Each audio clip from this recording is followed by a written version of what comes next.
क्या मोहन यादव और उनके परिवार के लोग ओलंपिक के खिलाड़ी हैं क्या? कोई खेल खेलते हैं ओलंपिक में? कोई अवार्ड लेकर के आए हैं क्या पहले कभी? जैसे मोहन यादव कलाबाजियां दिखाते हैं ना कई तरह की, आपने मीडिया में देखा होगा, मोहन यादव कई तरह की कलाबाजियां दिखाते हैं। ओलंपिक के खिलाड़ी हैं या नहीं ये तो नहीं पता, लेकिन इंडियन एक्सप्रेस की रिपोर्ट में जो आरोप लगे हैं उससे ऐसा लगता है कि मोहन यादव का परिवार जमीनों का खिलाड़ी जरूर है। ये इंडियन एक्सप्रेस की रिपोर्ट इशारा कर रही है। आपने फिल्म देखी होगी मैं खिलाड़ी तू अनाड़ी, यहां पर जमीनों के खिलाड़ी की बात हो रही है। ऐसे मजे हुए खिलाड़ी नजर आते हैं इस रिपोर्ट में कि जहां जहां विकास की परियोजना चल रही है एमपी में, वहां वहां मोहन यादव के परिवार की जमीनों के प्लॉट नजर आ रहे हैं, इंडियन एक्सप्रेस को दिखाई दे रहे हैं। और ऐसी रिपोर्ट छापी है दोस्तों कि पूरे एमपी के साथ साथ देश में तहलका मच गया है। तहलका ऐसा मचा है कि बीजेपी का जो चेहरा है राष्ट्रवादी जनसेवा वाला, उसका मुखौटा उतर गया है। और मुखौटा ऐसा उतरा है कि लोग अब ये कह रहे हैं कि बीजेपी वाले, कभी राम मंदिर में चोरी के आरोप लगते हैं उनकी सरकार में कि तुम्हारी सरकार है तो राम मंदिर में चंदा चोरी कैसे हो रहा है, जो दान चढ़ रहा है वो कैसे चोरी हो रहा है, और यहां एमपी में भी तुम्हारी सरकार है तो जमीनों का खेल क्यों नजर आ रहा है? आप लोग तो जनता की सेवा के लिए आए थे, आप लोग तो धार्मिक स्वभाव के हैं, आप लोगों को तो धन संपदा से कोई लेना देना नहीं है, आप लोगों को तो जनसेवा की भूख है। लेकिन इस जनसेवा की भूख में जमीन की भूख क्यों दिखाई दे रही है? इंडियन एक्सप्रेस की रिपोर्ट में जमीन की भूख दिखाई दे रही है। इतनी भूख है कि जमीन जमीन जमीन जमीन, जहां विकास परियोजना वहां जमीन। ये हम नहीं कह रहे, इंडियन एक्सप्रेस की रिपोर्ट कह रही है। और ऐसा कह रही है कि विपक्ष ने भी मोहन यादव की सरकार को घेर लिया है, लेकिन मीडिया बता रही है कि मुंह से चू तक नहीं निकल रही, कोई सामने ही आने को तैयार नहीं है। केवल हेमंत खंडेलवाल दिखाई दिए अभी, जब वीडियो रिकॉर्ड कर रहे हैं, और कोई आ गया हो सामने तो पता नहीं है। लेकिन मोहन यादव के मुंह से अभी मीडिया में ऐसा बताया जा रहा है कि कुछ नहीं कहा, कि भैया सामने आए कुछ कहें इन आरोपों पर। और दोस्तों सबसे बड़ी बात यह है कि इस रिपोर्ट को देखकर, मोहन यादव के परिवार के जमीनी खिलाड़ियों को देखकर, क्या देश के प्रधानमंत्री नरेंद्र मोदी मोहन यादव से इस्तीफा लेंगे कि भैया मोहन आप जमीन का ही काम कीजिए, आपके परिवार वाले? हमारी सरकार पर गंभीर आरोप लग रहे हैं कि हमारे रहते ऐसा हो रहा है। क्या नरेंद्र मोदी मोहन यादव का इस्तीफा लेंगे? यह सवाल जनता कर रही है और विपक्ष भी उठा रहा है कि मोहन यादव इस्तीफा दे दो। नमस्कार, मैं हूं गिरिराज शर्मा और आप देख रहे हैं सरल टॉक। दोस्तों, राम मंदिर में जो चढ़ावा चढ़ता है उसकी चोरी के जो आरोप लग रहे हैं कि चोरी हुआ है, वो मामला अभी ठीक ढंग से ठंडा भी नहीं हुआ कि मध्य प्रदेश में उज्जैन बाबा महाकाल की नगरी में वहां के सीएम मोहन यादव, उनके परिवार पर ऐसे गंभीर आरोप लगे हैं कि लोग अब ये कह रहे हैं कि भैया हम कुछ भी बन जाएंगे लेकिन ऐसे सीएम तो नहीं बनेंगे कि ऐसे आरोप हमें झेलने पड़ जाएं।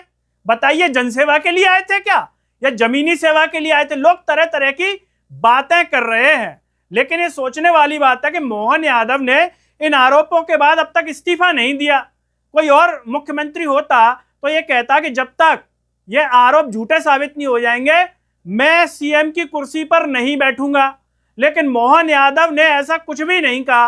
अब दोस्तों, आरोप कितने गंभीर हैं वो सुन लेंगे तो आपका ये उड़ जाएगा दिमाग। गरीब बाप रे, राष्ट्रभक्तों की सरकार में ऐसे आरोप, इतने बड़े आरोप।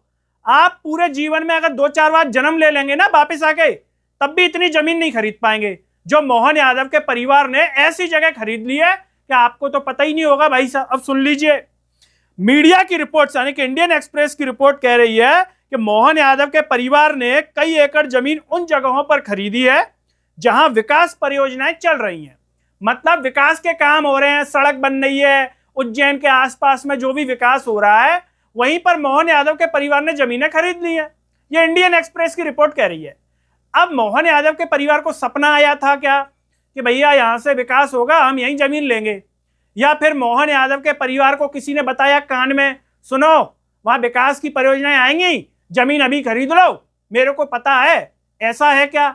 लोग ऐसा कह रहे हैं कि सपना आया था या किसी ने बताया था कि सुन लो जमीन वहीं खरीद लो। और सुनो, छोटी मोटी नहीं खरीदी है कि 500 स्क्वायर फीट का प्लॉट ले लिया हो, 1000 स्क्वायर फीट का मोहन यादव या उनके परिवार ने, उनके परिवार के जो भी सदस्य उनने ले लिया हो कि भैया 1000 स्क्वायर का प्लॉट ले लो, वहां विकास परियोजना आ रही है।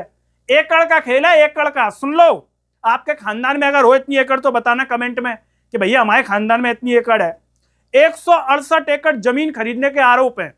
अंग्रेजी अखबार, हिंदी अखबारों की तो अब बची नहीं औकात, सत्ता की जूतियों में ऐसे नाक रगड़ते हैं कि कुछ पूछो मत। अंग्रेजी अखबार की थोड़ी सी औकात बची है तो उसने छाप दी, वरना ये जितने भी है ना आस्कर, टास्कर, चास्कर, सच की आवाज, फलाने ढिमके, ये तो सत्ता की जूतियों में रोज प्रणाम करके आते हैं और खबर ही नहीं छापेंगे। आपको खबरें दिखी है क्या हिंदी अखबार में? नहीं दिखी होगी, तो समझ लेना कि नाक रगड़ के आ गए उनके यहां। अब सुनिए इंडियन एक्सप्रेस क्या कह रहा है।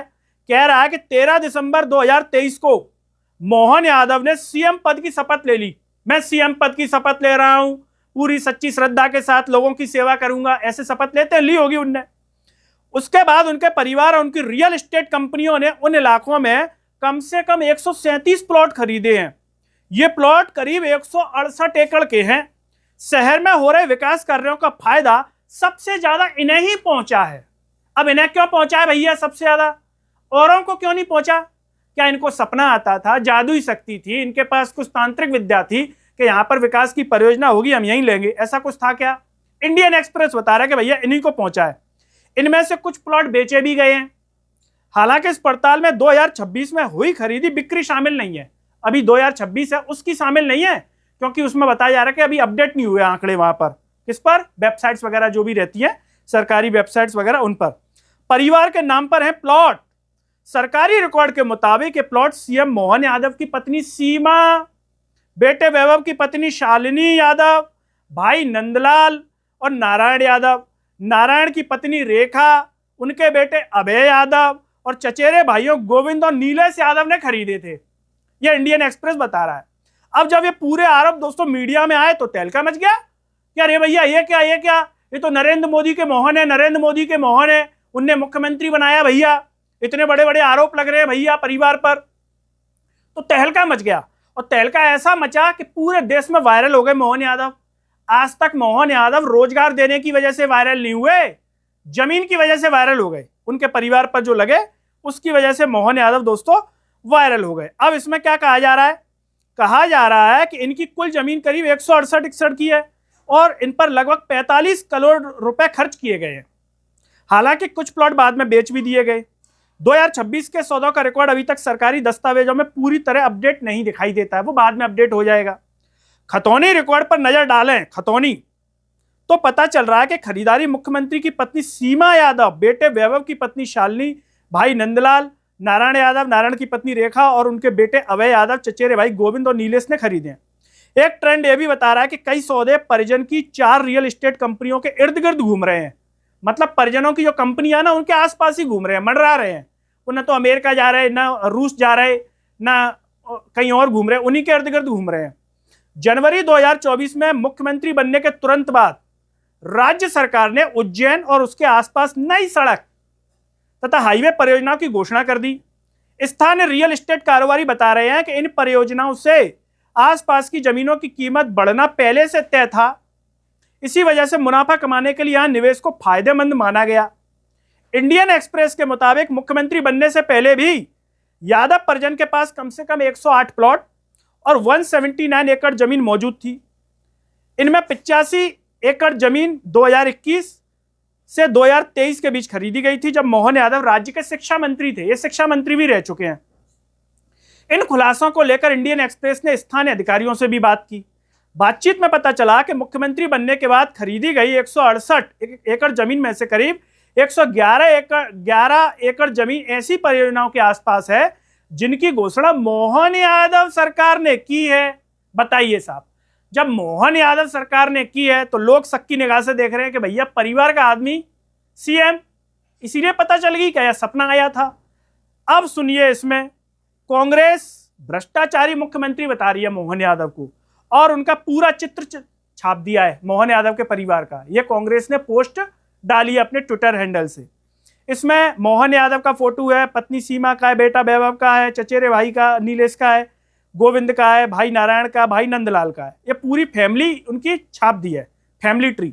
जीतू पटवारी ने जमीन खरीदी पर हमला भी कर दिया। जैसे ये मीडिया में आया तो जीतू पटवारी चूंकि कांग्रेस के नेता है, प्रदेश अध्यक्ष हैं, विपक्ष के नाते उन्होंने हमला किया और कह रहे हैं कि बीजेपी राम मंदिर के कथित चोरी और महाकाल की जमीन से जुड़े मामलों में शामिल है। मोदी जी ने खुली छूट दे रखी है। दोस्तों, जीतू पटवारी ये बात तो सही कह रहे हैं, क्योंकि नरेंद्र मोदी में अगर ईमानदारी होती, अगर देश का प्रधानमंत्री ईमानदार होता, तो पहली बात तो हमारा प्रधानमंत्री बेईमान लोगों के साथ खड़ा दिखाई नहीं देता। वो ये कहता कि सुनो, मेरी छवि खराब हो जाएगी तुम बेईमानों के चक्कर में, मैं तुम्हारे साथ मंच साझा नहीं करूंगा। जैसे शुभेंदु अधिकारी बंगाल का सीएम, असम का सीएम हेमंत विश्व शर्मा। लेकिन हमारे प्रधानमंत्री की छवि इतनी खराब हो चुकी है कि वो किसी से इस्तीफा ही नहीं लेते। न धर्मेंद्र प्रधान से लिया, न रेल मंत्री से लिया, न वित्त मंत्री से लिया, और उल्टा भ्रष्ट लोगों को जिन पर ये खुद आरोप लगाते तो उन्हें सीएम और बनाते हैं। तो देश के जो लोग हैं ना 140 करोड़, वो ये कह रहे हैं कि बताओ यार, इतना पिछले 70 सालों में ऐसे किसी पीएम की छवि खराब नहीं देखी जितनी हमने 12 साल में देख ली। ये पीएम है कि क्या है? मतलब लोग ऐसी भाव के साथ बोलते हैं। अब इससे आप अंदाजा लगा गए होंगे कि मोहन यादव से इस्तीफा लेंगे क्या, या बुरा लगा होगा क्या नरेंद्र मोदी को, या नरेंद्र मोदी को गर्व हुआ होगा मोहन यादव पर। बोले वाह मोहन, तुम्हारे परिवार की वो खबर पढ़ी यार, बहुत अच्छा लगा, गर्व हुआ, ऐसा कहेंगे क्या? या फिर स्ट्रिक्ट एक्शन लेंगे कि मैं बिल्कुल बर्दाश्त नहीं करूंगा ऐसे आरोप, जब तक ऐसे आरोप झूठे साबित नहीं हो जाएंगे आप पद पर नहीं बैठोगे मोहन, मैं आपसे इस्तीफा ले रहा हूं या आपको इतने समय तक के लिए हटा रहा हूं। अभी तक तो ऐसी सूचना प्राप्त हुई नहीं है और लोग कह रहे हैं होगी भी नहीं, क्योंकि नरेंद्र मोदी अगर इतने ही ईमानदार होते, दूध के धुले होते, तो धर्मेंद्र का इस्तीफा ले लेते। जहां नीट पेपर लीक हो गया, बच्चों ने सुसाइड कर लिया, जब नरेंद्र मोदी को वहां ईमानदारी दिखाई नहीं दी तो मोहन यादव वाले केस में काय को ईमानदार बनने का वो दिखाएंगे, ये लोग कह रहे हैं। मोदी जी ने खुली छूट दी है, जीतू पटवारी कह रहे हैं, और सीधे तौर पर जो इंडियन एक्सप्रेस की रिपोर्ट है उनके डाटा को शेयर करते हुए वो बाकायदा आरोप लगा रहे हैं। वो कह रहे हैं कि कैसे हुआ, कुल जमीन के मालिकाना हक की रिपोर्ट के मुताबिक परिवार और रिश्तेदारों के पास 245 प्लॉट में फैली 335 एकड़ जमीन है। सोचिए दोस्तों, जो भी लोग ये खबर सुन रहे हैं, देख रहे हैं, क्या आपके पास है इतने प्लॉट? क्या मोहन यादव के मुख्यमंत्री बनने के बाद आपने कुछ खरीदा, या नरेंद्र मोदी के प्रधानमंत्री बनने के बाद आपने कुछ खरीदा क्या? कि भाई साहब मैंने खरीदा, मेरे प्लॉट बढ़ गए, भाई साहब मैं बहुत गरीब था, फिर पीएम बन गए नरेंद्र मोदी और मोहन यादव सीएम बन गए, तो मेरे परिवार में भाई साहब 100 एकड़ खरीद ली, ऐसा कोई है क्या? या फिर ऐसे है भाई साहब पहले 100 एकड़ हुआ करती थी, उसके बाद हम इतने गरीबी हालत में आ गए कि पेट्रोल भी नहीं भरवा पा रहे हम गाड़ी में, ऐसे तो नहीं है। तो दोस्तों, इस पूरे मामले पर आपका क्या कहना है? क्या एक खुलासा होने के बाद, ये आरोप लगने के बाद मोहन यादव को ज्ञान होगा और वो कहेंगे मैं इस कुर्सी पर नहीं बैठूंगा, महाकाल बाबा की भक्ति करूंगा परिवार सहित, ऐसा कहेंगे? या फिर नरेंद्र मोदी कहेंगे सुनो मोहन, आरोप गंभीर है, माफी के लायक नहीं है, इस्तीफा दे दो बिना कहे, मुझे कहना पड़े उससे पहले, ऐसा कुछ होगा? या फिर 12 साल में जो बेशर्मी दिखाई दी है बीजेपी सरकार में, वही बेशर्मी की पुनरावृत्ति दिखाई देगी और इस्तीफा का ईवी न होगा न लिया जाएगा। आप जो भी सोचते हो दोस्तों, कमेंट बॉक्स में अपनी राय जरूर दीजिए। इस वीडियो को हर जगह शेयर कीजिए, चैनल को सब्सक्राइब कीजिए, साथ ही साथ सरल टॉक के Facebook, Twitter, Telegram, Instagram page को आप जरूर फॉलो कीजिए। अंत में सभी से अपील है दोस्तों, जब यूट्यूब पर आप ये वीडियो देख रहे होंगे तो नीचे आपको 2 बटन दिखाई दे रहे होंगे, एक ज्वाइन का, एक थैंक्स का। उससे आप अपनी क्षमता अनुसार जरूर सपोर्ट करें। आप फोन पे के QR कोड से भी सपोर्ट कर सकते हैं, जिससे हम और बेहतर कार्य कर सकें। नमस्कार।